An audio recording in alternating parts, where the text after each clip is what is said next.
Hello. So today I'm going to continue reading Julius Braunthal History of the International, 1864 to 1914. In the last video I left off halfway through the third chapter dealing with the French Revolution, ending with the surrender in defeat of the Jacobin leadership of the French Revolution. The title of the chapter being The Conspiracy of Equals.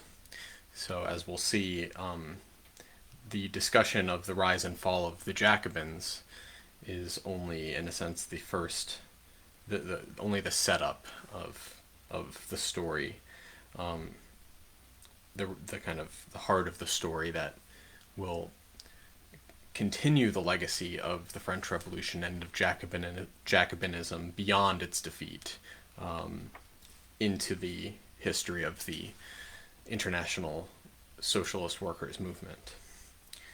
Just to pick up with the last few sentences that I read last time from section 2.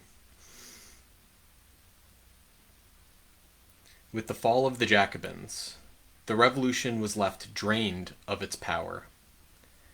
Tired of the struggle, the workers subsided into apathy. Disillusioned by the revolution, they surrendered in defeat.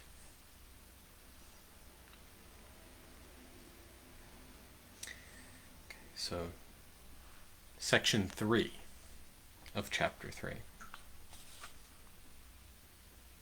But some embers were still glowing beneath the ashes of the revolution.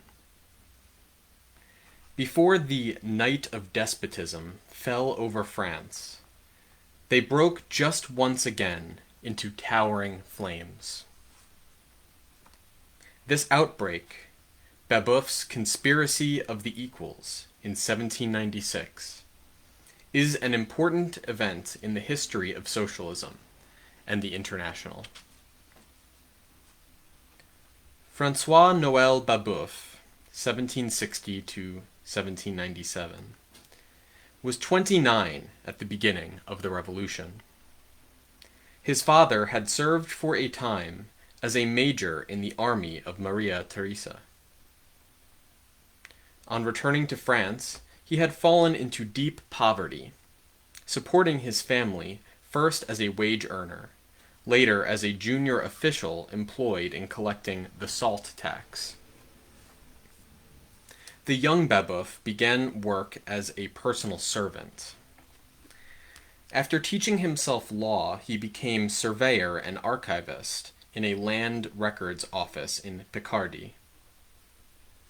There, he later wrote, "In the dusty archives of the feudal aristocracy, he discovered the appalling secrets of illegal appropriation by the caste of noblemen." When in 1789 the peasants of Picardy rose in revolt, Babeuf burned the documents and title deeds of the feudal aristocracy in the market square of Rouen. From then on, he felt himself to be in the service of the revolution. He steeped himself in the writings of Diderot, Rousseau, Brissot, and particularly Mably and Morelly, the first exponents of utopian socialism in French literature. He organized a movement of peasants in Picardy against the taxes on salt and drink, the poll tax, and the tithe, and for the restoration and redistribution of the confiscated lands. In October 1790, he founded a paper, Le Correspondant Picard, in which he untiringly pointed out the discrepancy between the Declaration of the Rights of Man, with its promise of equality, and the actual inequality prevailing in economic, political, and social life. In September 1792, he was elected district administrator in the department of the Somme. But at the beginning of 1793, with a prosecution pending against him, he fled to Paris. There he found a position in the city supply department. Babeuf played no part in the momentous and fateful struggles of the time, which culminated in the overthrow of the Gironde. The rule of the guillotine, inaugurated by the Jacobins, aroused his strong abhorrence.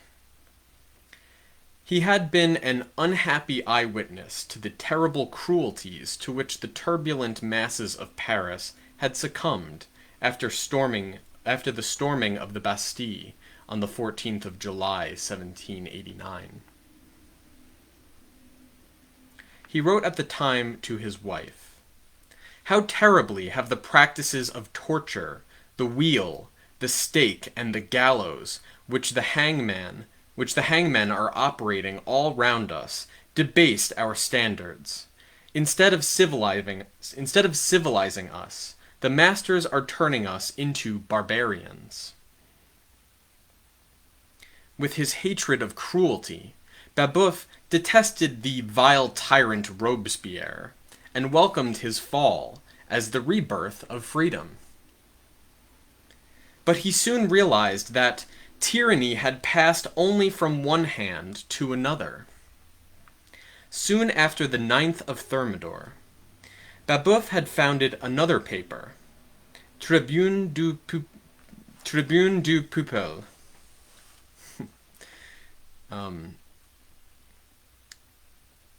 In it, he admitted that his earlier assessment of Robespierre and the Jacobin dictatorship had been a mistaken one. 9th of Thermidor represented the peak of revolutionary achievement. Up to that date, the revolution had advanced over all obstacles. Since then, it had been in steady retreat. The victors of the 9th of Thermidor had sent the Jacobin leaders to the scaffold and closed down their clubs. After a time, however, a number of Jacobin members of the convention and of the club sections tried to collect their scattered supporters together and to rebuild their organization. They called the new body the Club of the Pantheon. It had no special program, but it kept alive the Jacobin tradition of democratic republicanism as the champion of the artisans and the lower middle classes. The formation of the club in November 1795 coincided with a desperate economic crisis and widespread impoverishment. The government of the wealthy bourgeoisie had abandoned a number of Jacobin policies, including maximum food prices and the requisitioning of supplies, the distribution of food to the needy, and the laws against speculation. At the same time, as inflation proceeded, the depreciation of the currency sent the price of food soaring. Wages failed to keep pace with prices, and the workers grew desperate. Deaths from malnutrition were widespread. While Babeuf was in prison at Arras, he lost a 7-year-old daughter who died from exhaustion. There were hunger riots in Paris. The government ordered Bonaparte, at that time in command of the Army of the Interior, to suppress the club at the end of February 1796.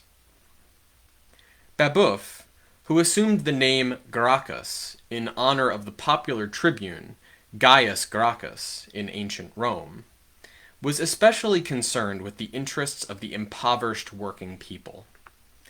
He had joined the Pantheon Club on its formation, and organized within it a small group of like-minded people, a secret society which called itself the Society of the Equals. Babeuf's society was organized as a conspiracy. It aimed at the forcible overthrow of the directorate, the government of the day, the seizure of the state, and the establishment of a dictatorship which would over a period construct a democratic society on a socialist basis. Its story was told 30 years later by his faithful friend and spiritual heir, Philippe Michel Buonarroti, in a documented history. In it, the author described the main ideas of Babeuf, his plan of conspiratorial organization, the technique of propaganda which he developed, and finally, the course of the trial following the arrest of the conspirators.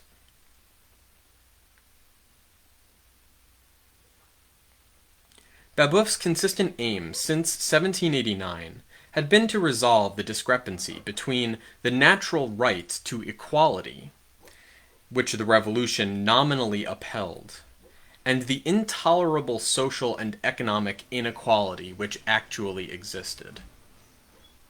The Constitution of 1793 had proclaimed the principle of political equality, but it did nothing to abolish the glaring inequality, both social and economic, between rich and poor. He saw in socialism the logical outcome of man's struggle to realize his natural equality. Nature gave everyone an equal right to the enjoyment of all goods, ran a sentence at the head of the manifesto, which Babeuf pinned on the walls of Paris, containing a brief summary of his ideas. We must have this equality, the Manifeste des Égaux announced. Not merely transcribed in the Declaration of the Rights of Man and of the Citizen. We must have it in our midst, under the roof of our houses. In a true society, it went on, there is no room for either rich or poor. But in order to achieve a true society, it would be necessary to make a further revolution. The French Revolution, as it had developed so far, must, he said, be only a prelude to another revolution which, with loftier aims and more far-reaching effects, would be the final revolution, doing away with private property in land, and with the terrible contrasts between rich and poor, masters and servants. The time has come to set up the Republic of Equals, whose welcoming doors will be open to all mankind. Babeuf's socialism had all the characteristics of its day. A majority of the population consisted of peasants, tenant farmers, and farm laborers working for private landowners. The communism of Morelly and Mably, from which Babeuf drew his inspiration, had been for the most part agrarian, impelled rather by the unequal distribution of land than by the contrasts stemming from industrial development. Manufactures were still mainly the products of artisans in small workshops, of workers in small factories, and, to a certain extent, even of farmers' households. The idea of socializing industry, an idea which presupposes its concentration in very large units, was still unknown. His objective was the common ownership of property.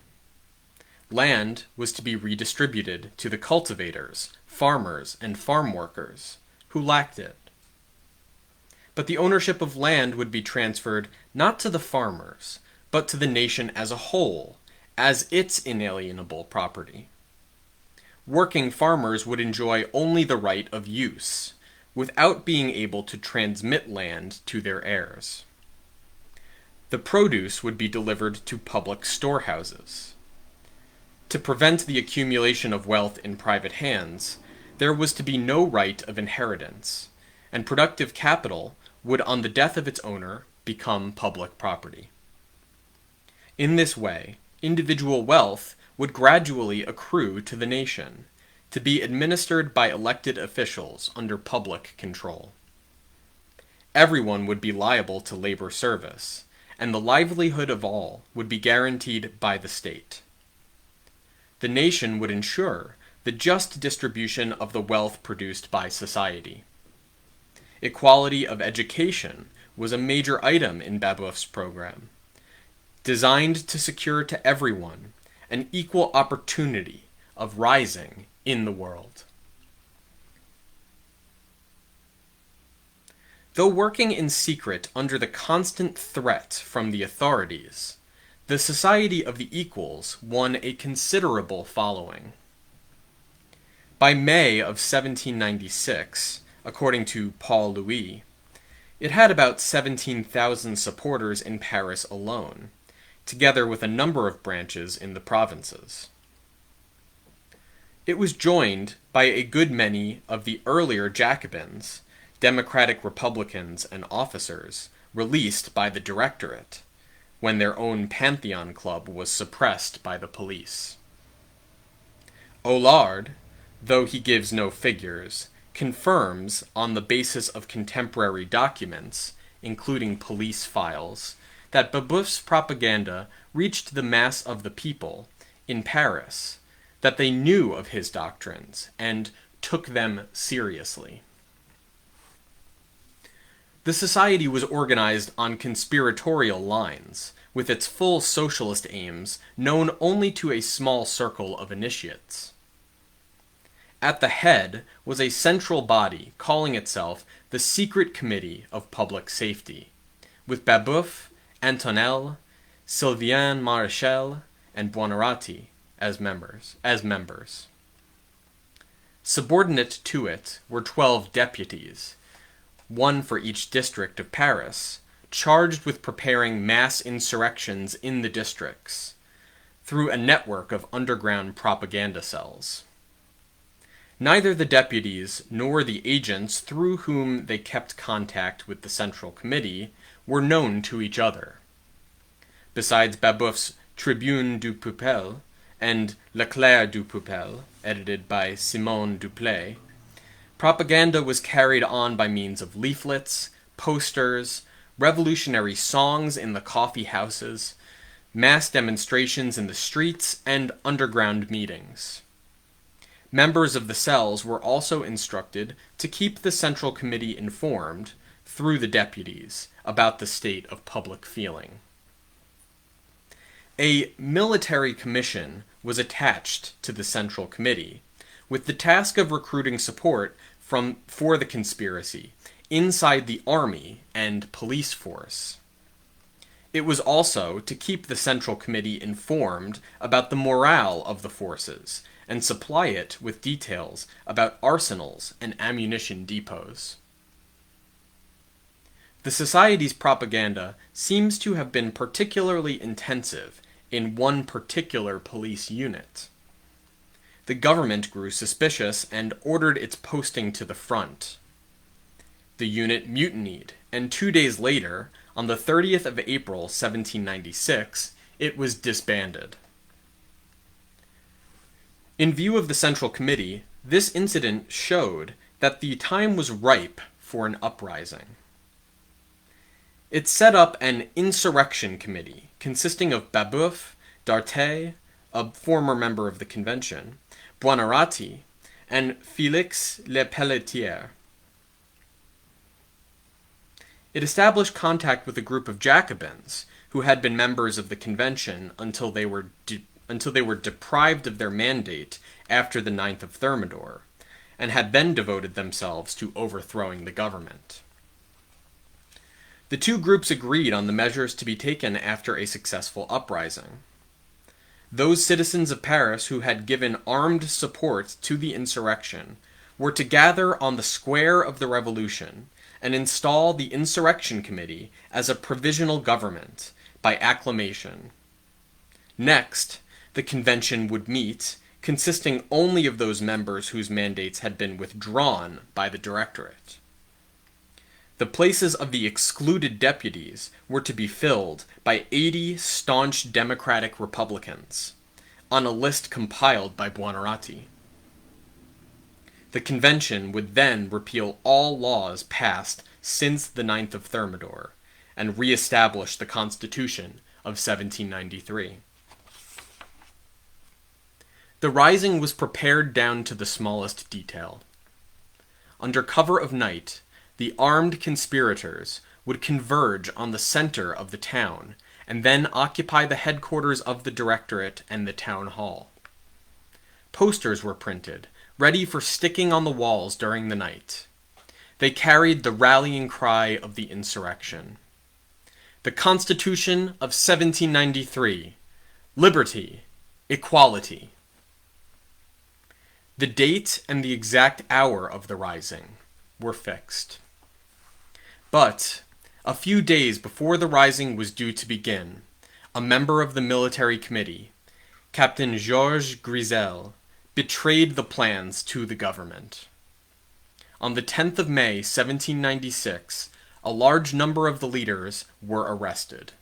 They included Babeuf, D'Arthez, Buonarroti, and Jean-Baptiste Drouet, the famous postmaster from Saint-Ménehould, who had discovered Louis XVI on his flight to Varennes. Another 245 warrants for arrest were issued. The government at once issued a proclamation to the people and called up 10,000 men. About 3 months later, on the night of the 26th of August, the accused were brought in cages to Vendôme, where the Supreme Court assembled. But another 6 months were to elapse before the trial opened. Meanwhile, Babeuf's followers attempted a desperate coup. During the night of the 9th of September, 600 or 700 armed conspirators made their way, with the help of supporters in the army, into the military camp at Grenelle. They called on the soldiers to join them in overthrowing the government. The commander of the garrison ordered his men to attack, and in the ensuing battle, the conspirators were put to flight. Some lost their lives. A number were arrested. 31 of the prisoners, including 3 former members of the convention, were sentenced to death by a military tribunal. Of the remainder, 30 were deported and 24 imprisoned.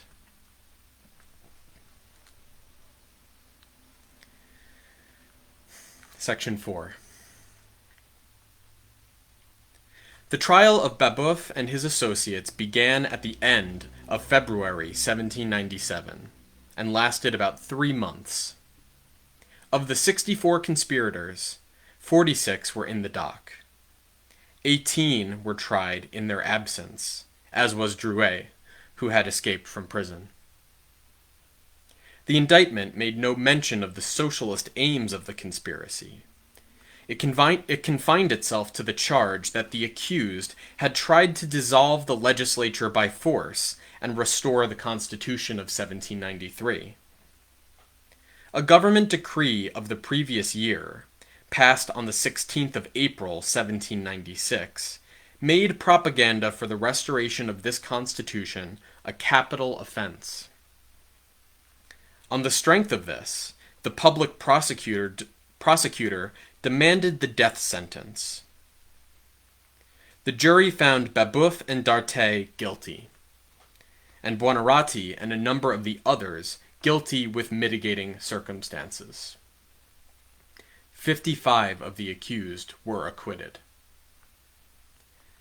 In a dignified and moving speech, lasting over 6 court sessions, Babeuf defended himself. He described the outcome of the revolution, contrasting the noble principles it had proclaimed with the bitter reality of its degeneration. Quote, "The revolution," he declared, "cannot be a deed without issue. It would be intolerable if the sacrifice of so much blood ended merely in a worsening of conditions for the people. The revolution aims at happiness for the majority. Until this aim is reached, the revolution has not ended. If this were really the end of the revolution, it would be nothing but the terrible sequel of a crime. Babeuf went on to explain the outcome of the revolution for which he and his followers had been striving.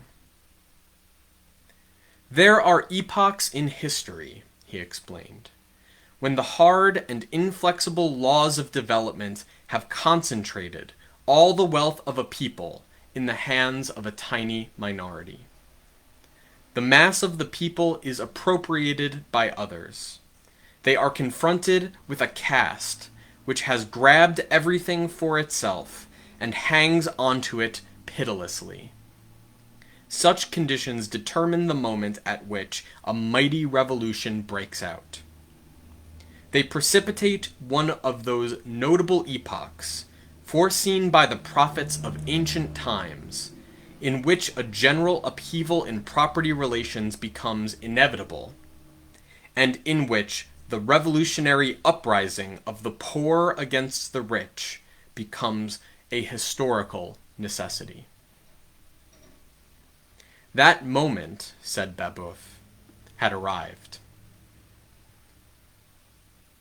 Almost all the accused remained steadfast. They none of them belied themselves, said Mignet. They spoke as men who feared neither to avow their object nor to die for their cause. At the beginning and the end of each sitting, they sang the Marseillaise, this old song of victory, and their firm demeanor struck the public mind with astonishment, and seemed to render them still more formidable. Babeuf and D'Arthez were condemned to the guillotine. When sentence was pronounced, they tried to kill themselves with a dagger which Babeuf's son had smuggled into the prison cell. Covered in blood, they were taken back to their cell, and they were still covered in blood when the next day they were dragged to the guillotine. They died on the 28th of May, 1797. The others who had been found guilty, including Buonarroti, were sentenced to terms of imprisonment and deportation. Embracing Babeuf for the last time, Buonarroti promised to write the story of his life, his ideas, the history of the conspiracy, and of the trial. Babeuf's execution was received by the Parisian workers and petite bourgeoisie with the same indifference that they had shown when the conspiracy was discovered. Only one paper, the democratic Journal des Hommes Libres, honored Babeuf and D'Arthez as martyrs of liberty. Though Babeuf's name was well known to the inhabitants of the Paris suburbs, he never enjoyed the popularity of Marat.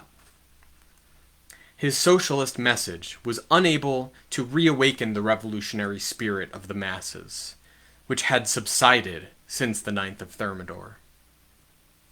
Only a very few people shared his ideas.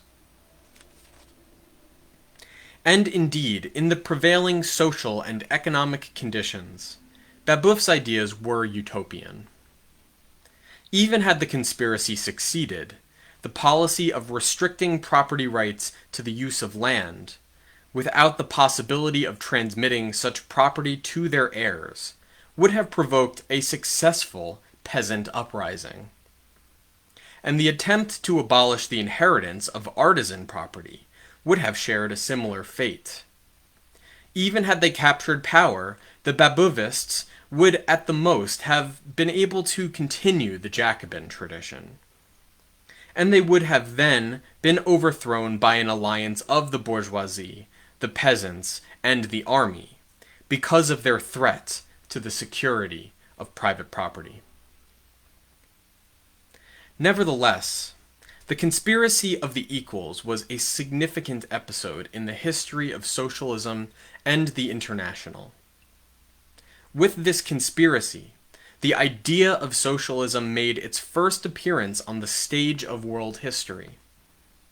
No previous social movement had aimed at the abolition of the social system based on private property. Such movements as the agrarian agitation led by Gaius Gracchus in the 2nd century BC, or the levelers in the 17th century AD, had striven merely for a fair distribution of the land, or, as in the German Peasant War of the 16th century, for the ending of intolerable conditions of economic and social oppression. Babeuf's conspiracy, however, had as its object the complete overthrow of the system of property, the abolition of private ownership, and the establishment of a social order based on common property. The socialist vision which inspired the conspiracy of the equals was not in itself new. It had been painted in vivid colors by Mably in the mid-18th century France, by Campanella in Italy at the beginning of the 17th century, by Thomas More in England in the 16th century, and long before that by Plato in Greece in the 4th century BC. But the society described by these earlier thinkers was a fantasy, an expression of moral values, and in no way seen as the achievable program of a social movement. What was new in Babeuf's conception was the idea of a socialism which would not be, as with Plato, the tool of a philosopher king, nor, as with Mably, a product of the advancement of knowledge, but the outcome of a class struggle. In Babeuf's terms, the war of plebeian against patrician, of poor against rich, a struggle to win control of the state and use it as an instrument for the overthrow of private property. He saw clearly that the state served as a tool in the interests of the classes which controlled it, the grande bourgeoisie, the golden millions, as he called it, under the Girondins, and the plebs, farmers, artisans, and workers, when the Jacobins were in power. State power, he concluded, could be used as an instrument of social revolution. In this idea, we find the origin of the theory, which Marx later developed, of state power as a lever in the process of socialist revolution. It was also Babeuf who introduced the concept of proletarian dictatorship into the body of socialist theory. His ultimate aim was without doubt a democracy, finding its fulfillment in a universal economic, social, and political equality. But from the tragic outcome of the French Revolution, he concluded that, since the mass of the people had formed their ideas and habits of thought under an aristocratic regime, based on class divisions, they had become, in a sense, corrupted. In the first period of proletarian revolution, such a people would not be able to summon up the necessary sacrifice and self-denial. A transitional stage would be needed. The idea of a minority dictatorship in the interests of the majority was by no means new. It had been one element in the French revolutionary tradition. It had originated in Rousseau's Du Contrat Social, which justified the despotism of freedom over tyranny. Marat had called for the establishment of a people's dictatorship, and Robespierre had, up to a point, achieved it. What was new in Babeuf's conception was the idea of a dictatorship as a transitional political stage in the process of a social revolution. This contained the origin of the theory of proletarian dictatorship, as it later evolved in the ideologies of Blanqui, Marx, and Lenin. Babeuf's conspiracy of the equals also originated the theory of an armed seizure of power by a disciplined vanguard through a coup d'état, later developed by Blanqui, and employed with world-shaking consequences by Lenin.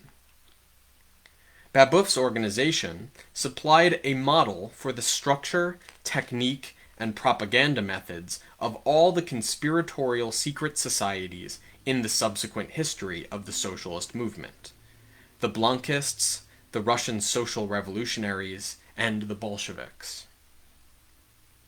It was Buonarroti's book, Babeuf and the Conspiracy for Equality, which conveyed to posterity the ideas and methods of the Babeuvists. It appeared in Brussels in 1828, and 2 years later in Paris. In 1838, the Chartist leader, Braunthal O'Brien, published an English translation. Marx read the book in 1844, and together with Engels, considered arranging for a German edition to be translated by Moses Hess.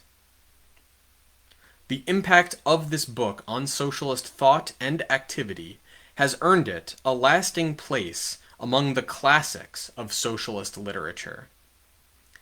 Babeuf's ideas, as expounded in this book, exercised until the middle of the 19th century a dominating influence on the communist secret societies in France and on the left wing of the Chartist movement, led by George Julian Harney and Ernest Jones. Through the League of the Just, which was founded in 1838, they were transmitted to the Communist League, a forerunner of the International. It was this organization which embodied the ideas of Babeuf and preserved them for posterity in the famous Communist Manifesto.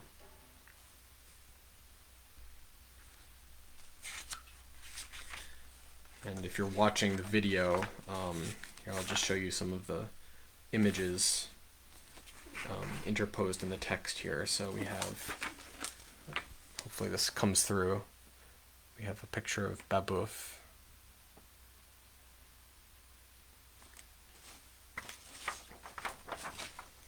And here is a picture of someone who was mentioned in that chapter briefly and who will come back again in the subsequent chapters, Blanqui.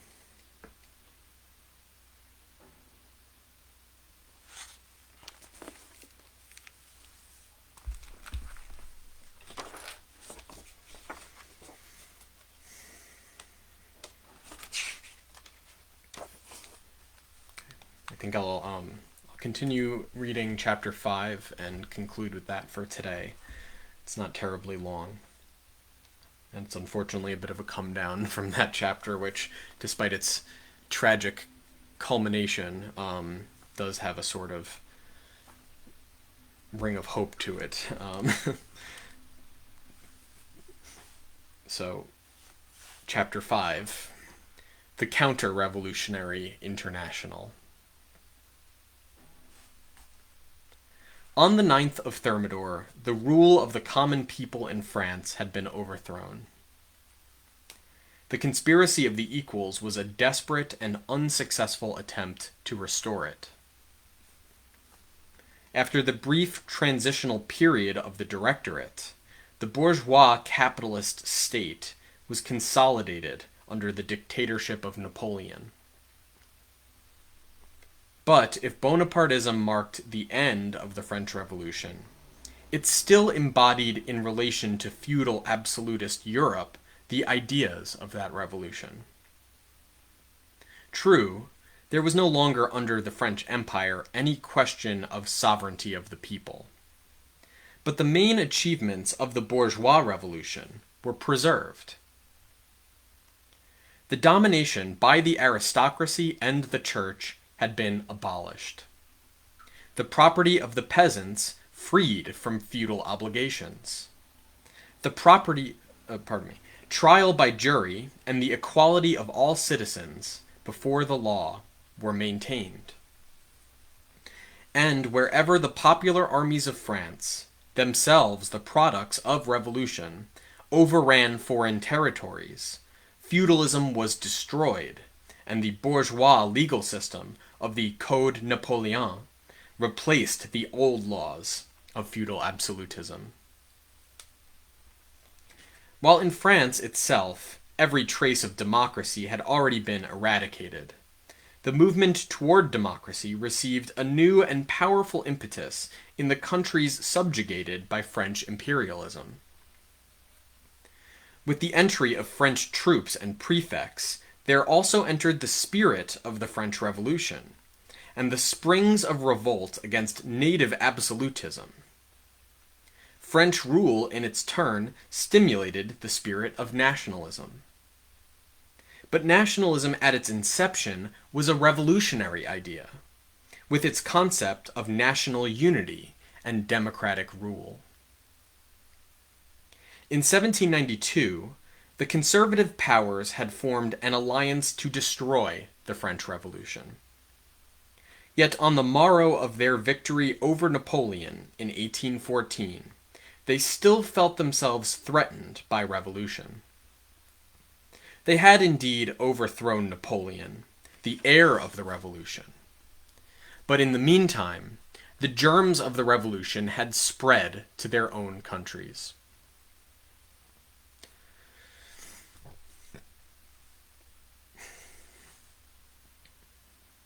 The princes of Europe, assembling at the Congress of Vienna after the fall of Napoleon, were determined to restore once again the old legitimate order as it had existed before the Revolution of 1789.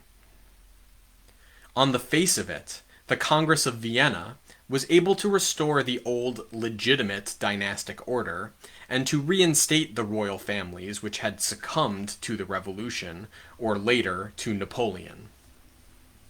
It was not so easy, however, to restore absolutism, after the idea of democracy had spread outwards from France and engulfed half of Europe. As early as 1812, a parliament had met in the Spanish city of Cadiz and established a democratic constitution with a constitutional monarchy. Giving way before the democratic movements in the German states, their princes responded to the threat from Napoleon by pledging themselves to institute, after the war, constitutions based on popular representation. Louis XVIII, who returned to Paris with the victor's baggage in 1814, had also, under the pressure of public opinion in France, undertaken in the Declaration of Cambrai to rule on the basis of a parliamentary constitution. In the northern Italian states, which, after the collapse of the French Empire, were given back once more to the hated rule of the Habsburgs, and in Poland, which had been placed once again under the dreaded rule of the Tsar, a passionate feeling of nationalism had developed. Metternich, by far the cleverest of the statesmen assembled in Vienna, recognized with perfect clarity that even the most modest advance of democracy must develop through its own inherent laws into a deadly threat to the existing political and social system, and, in particular, to the newly restored dynasties. Once the principle of popular sovereignty had been acknowledged, democracy would make continuing encroachments until the rule of the propertyless majority finally threatened the existing distribution of property and state power. In nationally divided countries, such as Italy, he explained, democracy would overthrow the newly restored rule of the Habsburgs and Bourbons, and create a united Italian republic. The German princes faced the same threat, as Metternich made very clear to Frederick William IV, or Friedrich Wilhelm IV of Prussia, when the latter was considering whether or not to keep his promise and grant a constitution. The introduction of a parliamentary system based upon popular representation, Metternich insisted, would mean the end of Prussia and the triumph of the revolution. The Congress of Vienna had based the political systems of Europe on a counter-revolutionary principle, as Metternich expressed it. The revolutionary principle of democracy, the concept of popular sovereignty, was the threat, and it was in the common interests of all conservative powers to repel the danger.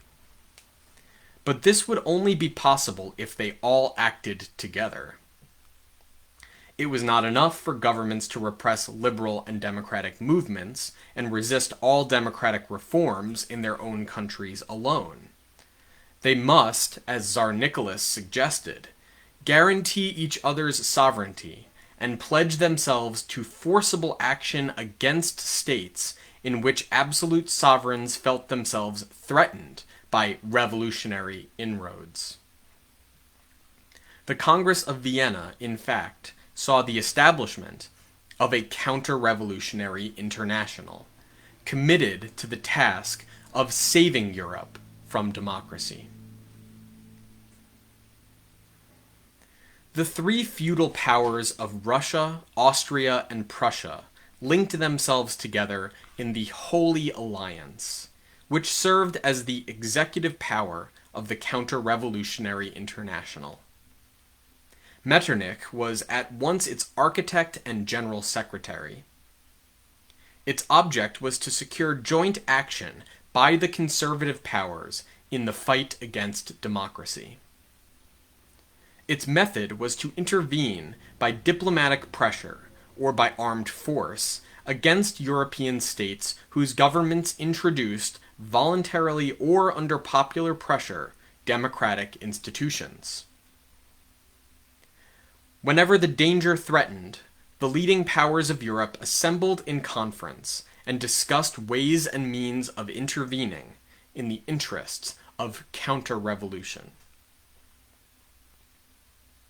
From 1815 to 1849, the history of Europe records the triumph of the Holy Alliance in its fight against democracy.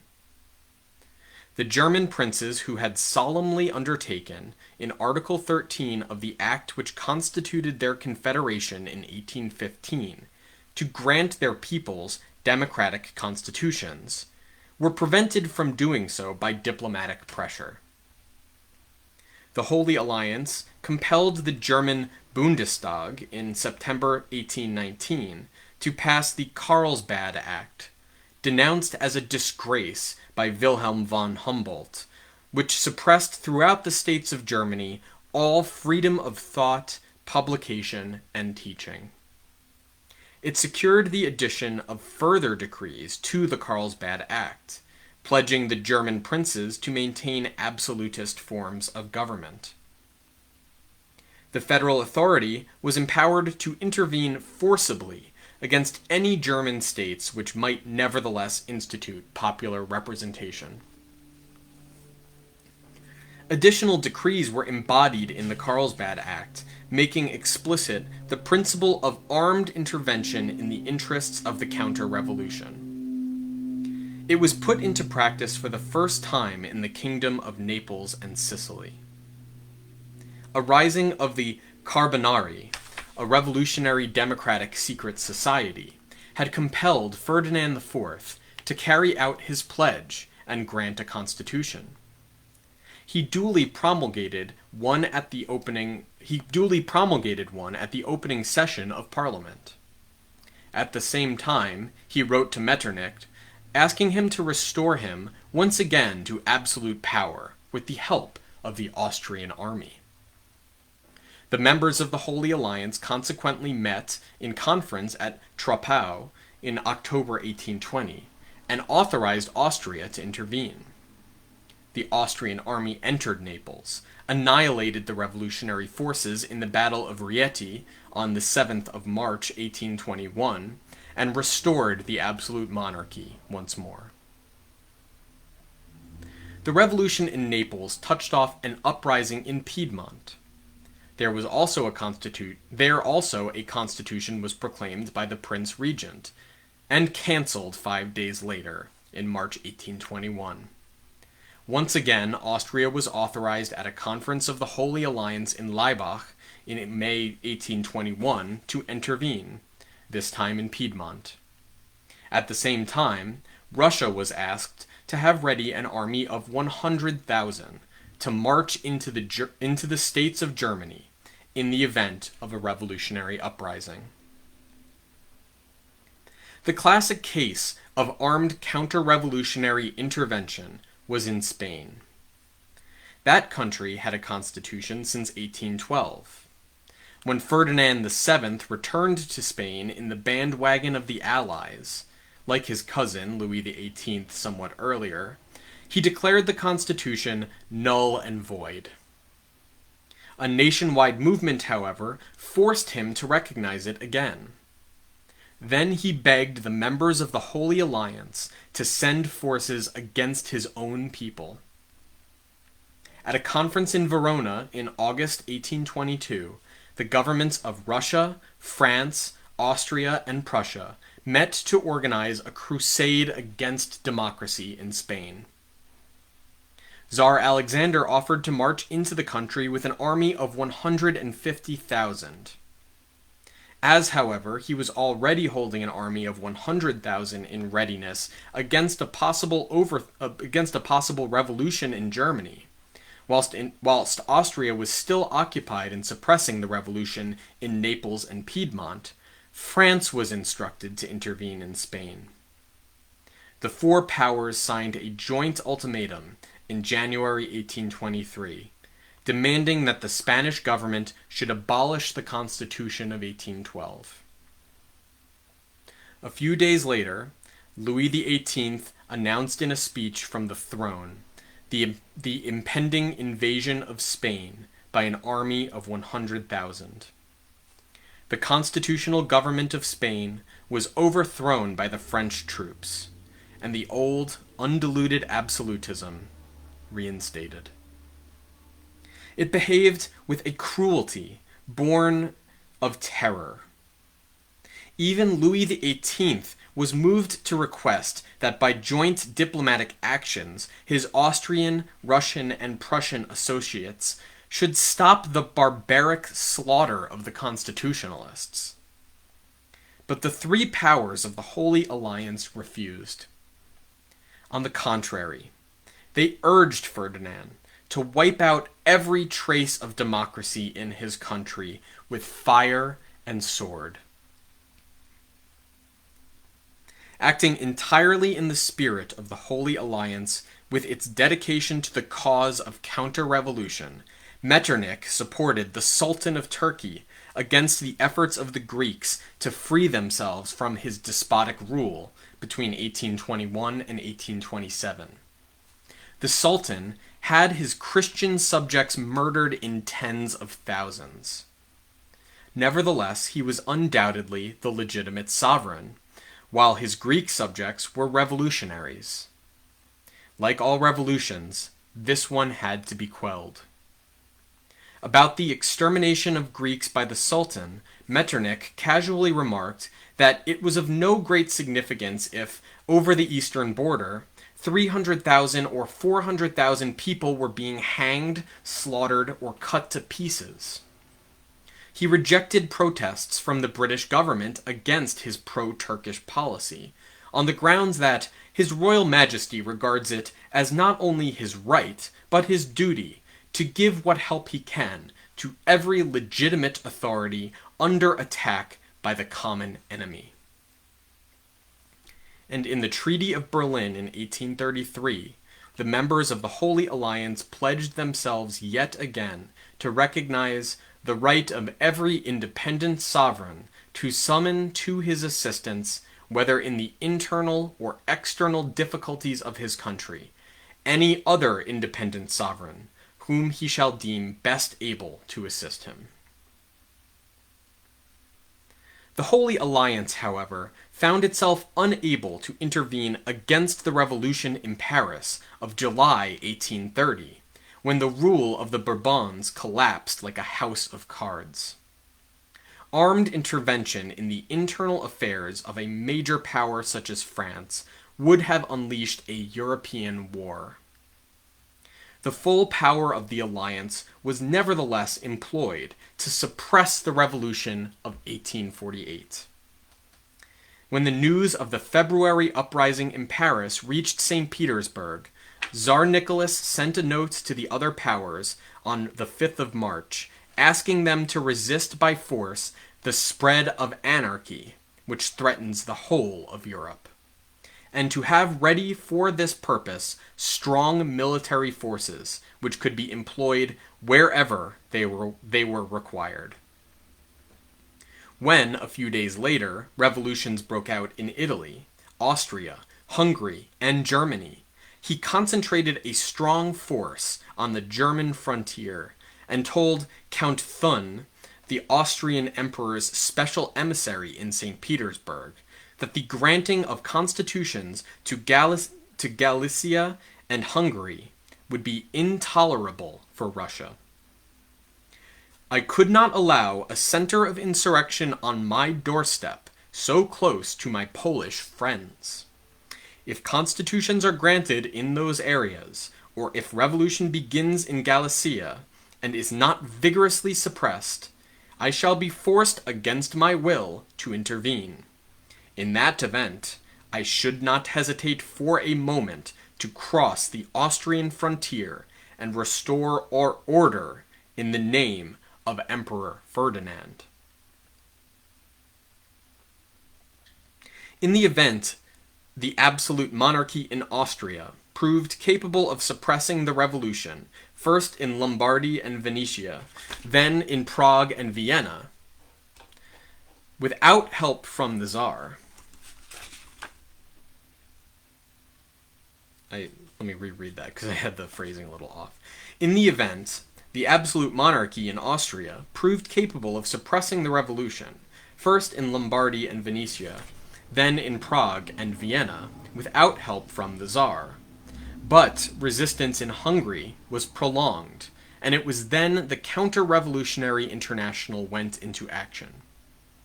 In June 1849, a Russian army of 140,000, at whose disposal the Prussian government had very readily placed the railway network of Posen and Silesia, entered Hungary and put down the revolution.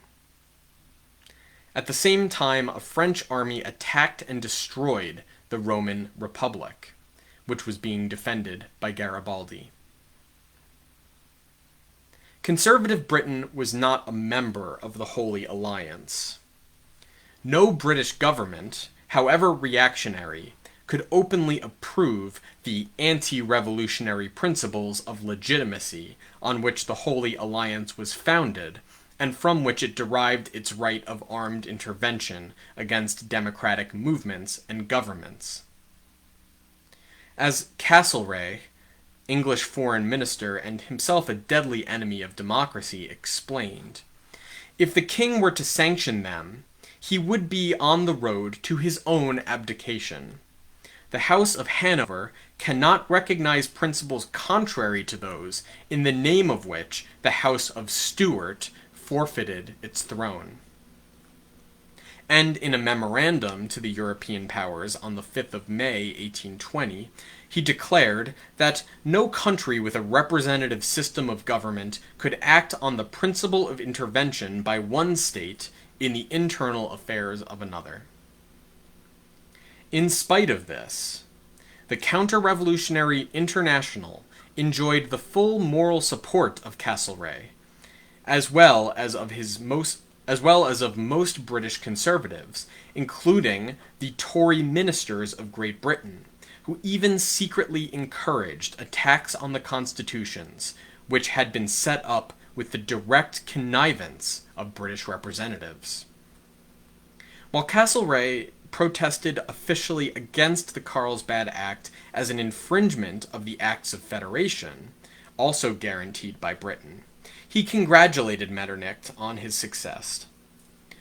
The monster, i.e. the Democratic Revolution, is still alive and shows itself in a new form, he wrote in a confidential letter to Metternich.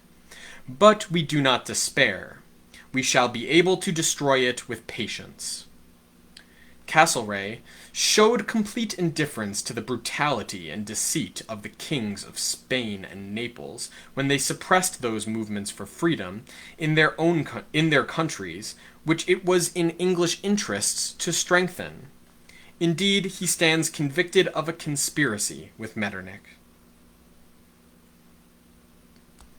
Even when under Castlereagh's successor Canning, British foreign policy embarked on a more liberal course, it was thwarted by the intrigues of George IV and his advisors. England's most powerful figure, the Duke of Wellington, officially protested against Louis XVIII's openly expressed intention of armed intervention in Spain, but privately he urged the Bourbons to set their armies in motion. With Metternich, and with the great majority of British conservatives, Wellington was convinced that any concession to democracy would lead sooner or later to anarchy, and that it was necessary for some kind of despotism to restore order. For this reason, he opposed every democratic reform not only in England, but anywhere in the world. Like Metternich, he supported the Sultan in the Greek War of Independence. He protested against the recognition of the South American republics, which had freed themselves from Spanish rule. He pressed the Tsar to intervene against the Hungarian Revolution. "March, but with sufficient power," he told the Russian ambassador, Baron Brumov. Even Palmerston, who encouraged liberal movements in Europe, refused to recognize the revolutionary government of Hungary and allowed without protest Russia's military intervention against the Hungarians, which energetic action from England could probably have prevented.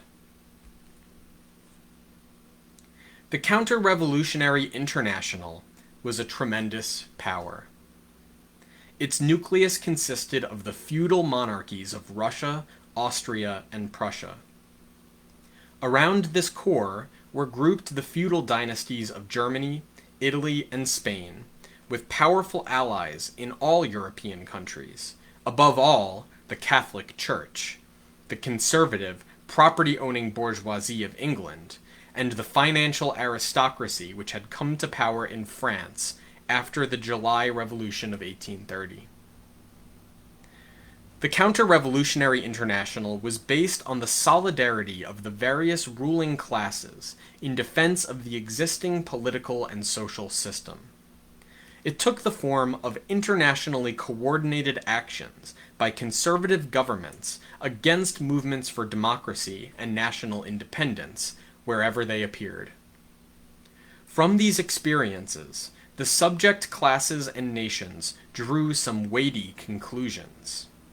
They must confront the Counter-Revolutionary International with one of their own. Pardon me, let me reread that. They must confront the Counter-Revolutionary International with one of their own, in which they would cooperate to secure the defeat of reaction and the furtherance of revolution.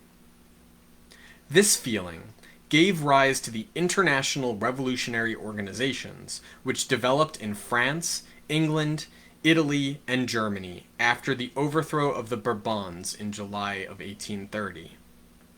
This feeling of revolutionary solidarity inspired the heroic rising of the Viennese workers in October of 1848 against the dispatch of the forces which would crush the Hungarian Revolution. The same feeling of international solidarity was behind the revolt of the Paris workers in May of the same year, when they stormed the Chamber of Deputies to demand war against Russia in support of the Polish Revolution. The Counter-Revolutionary International had stimulated the birth of a revolutionary international.